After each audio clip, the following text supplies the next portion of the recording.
Even before the North Korean nuclear test, Japan's new Prime Minister, Shinzo Abe, had stressed the need for his country to rearm, for Japan to become a so-called normal country. Will the fallout from North Korea's nukes include a Japan with full offensive military capabilities?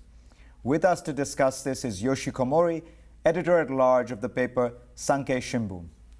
Komori-san, is it your sense that there is new thinking in Japan about what Japan needs to do to look after its own security? It has, of course, the security guarantee from the United States, but surely there must be people in Japan saying, look, we've got to look after ourselves. We've got to build up our own military.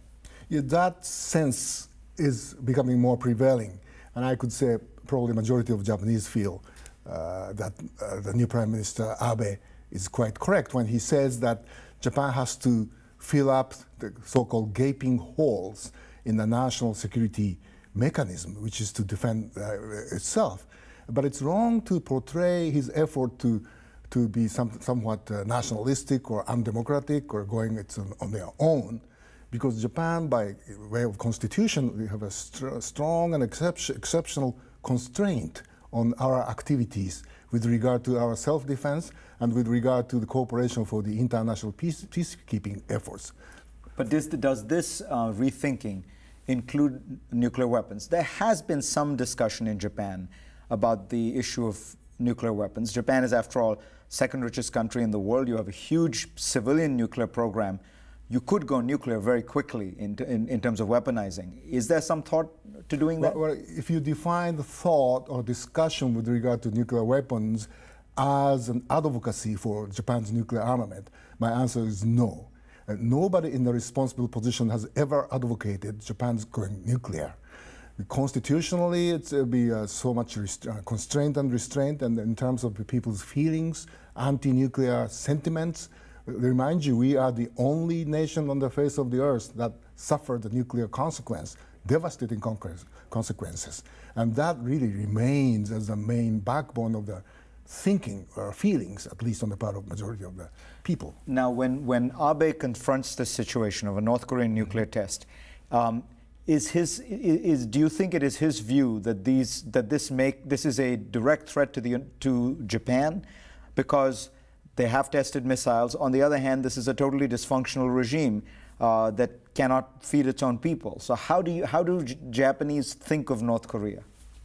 Well, most Japanese think North Korea is totally unpredictable, totally irresponsible, dangerous entity.